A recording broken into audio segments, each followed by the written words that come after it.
ታለንት ሾው በምዕራፍ 4 ሁለተኛው ዙር ውድድር የመጨረሻ የሰርከስ ስራቸውን ያቀረቡልን ጆይ ሮል ስኬቶች ናቸው።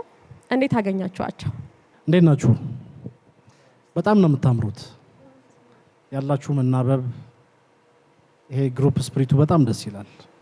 ከተመልካች ጋር በተለምዶ ኦዲየንስ ነው የምንለው ያላችሁ ኢንተራክሽን በጣም ደስ ይላል። በጣም ቆንጆ ነው። ግን ትልቁ ፍርሃቴ ምን መሰላችሁ? ዙር የሚባል ነገር አለ። አሁን በተለምዶኛ እዚህ ቦታ ላይ ሰርከስ ለማየት የተቀመጠን ሰዎች ብንሆን ኖሮ ሪሊ በጣም ደስ የሚል ነገር ነው። ይሄ ግን ዲስ ኢዝ ውድድር ነው። ተግባባን አይደለ? ቅድም ያልኳችሁ ነገር እንደተጠበቀ ሆኖ ያሳያችሁት ነገር በጣም ምርጥ ነው። ፈለዋ ደስ የምትል ልጅ ነች። ግን ምን እናደርግ? ይሄ ውድድር ነው። ይሄን ሾው በተደጋጋሚ ያሳዩ ሰዎች አሉ፣ ግሩፖች። ምናልባት እንደ አንድ ኳሊቲ ሊጠቀስ የሚችል ካለ 1 2 3 ጊዜ አየር ላይ 2 3 ትሪኮች አሳይቷቸዋል። እኔ አይቼው አላውቅም። በጣም አሪፍ ነው።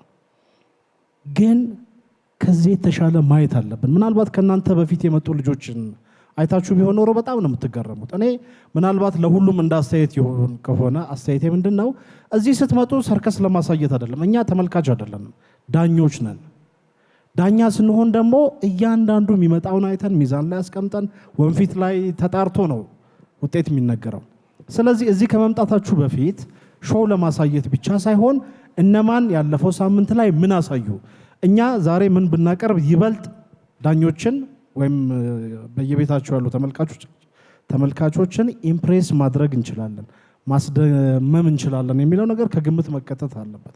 እንደ ውድድር ወይም እንደ ሾው ቢሆን this is very best። እንደ ውድድር ግን እኔ ከ1 2 3 ትሪኮች ባለፈ ብዙም አዲስ ነገር አላየሁም። መልካም እድል እመኝላችኋለሁ። ዛሬ ወደ 4ኛው ዙር ስትመጡ ደከም እያላችሁ ነው ብላክ ላይኖች። ያው ምንም አሺ ብሎታል ቅድም።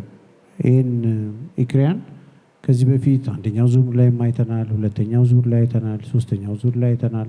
ባለፈው እንደውም ያው ጂኒየስን የያዙትና አውትን በረከት ነበሩ እዚህ ለ3ኛው ዙር።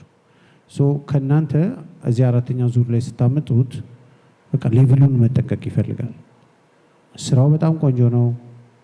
የሚያድግ ልጅ ነው። ምንም አይካን ኢማጂን ማለት በዚህ በኢክሪያን በጣም ቶፕ እንደምትሆኑ አሁን ምንም 100% እነግራችኋለሁ። ጎበዝ ነው። የመግባባት የአካል ሁኔታችሁ፣ ትሪኩ፣ ቅልጥፍናው ያስታውቃል። ምንም እንትን የለውም። ግን ምንድነው ይሄ ኢትዮጵያ በነገራችን ላይ አንደኛው የሰርከስ ማርኬት ላይ ከምንታወቅበት አንደኛው ስራ ይሄ ስራ ነው፣ ዓለም ላይ ማለት ነው። እስከ ትሪፕል ድረስ የተሰሩ ስራዎች አሉ። ገብቷቸዋል። ስለዚህ በተለይ በዚህ እድሜ በጣም ብዙ ትሪክ ይፈልጋል። በጣም ብዙ ትሪክ እንደፈለክ አሁን ቆንጆ ያረካት አንድ እግር ላይ የመጣቸው ግን ሙሉ አንድ እግር ላይ ሊሆን ይችላል። ፓካንዲ ቼኑ ራሱ ከአንድ እግር ወደ አንድ እግር ከአንድ እግር ወደ አንድ እግር እዛ ድረስ ሄዷል። ገብቷቸዋል አይደል? ስለዚህ ስራችሁ በጣም ቆንጆ ነው። እናንተ በጣም የምታምሩ ናቸው። ሪሊ ፐርፎርመር ናቸው። ኢንተርቴን አድርጋችሁናል። ግን ሌቭሉ ቅድማሹ ያለው ነው። ሌቭሉ ግን አሁን ላይ 4ኛው ዙር ላይ እውነት ይሄ ስራ ከሌላው ቡድን ስራ ጋር ስናነጻጽረው ያልፋል ወይ? በኋላ ላይ ከዳኞቹ ጋር አብረን ሆነን የምናየው ነገር ነው። በተረፈ ጉላክ አቢ ጎበዝ በርታሽ። ዳኞቻችን እጅግ እናመሰግናለን። ከብላክ ላይን ጆይ ሮል ስኬትስ መልካም እድል ይሁንላችሁ።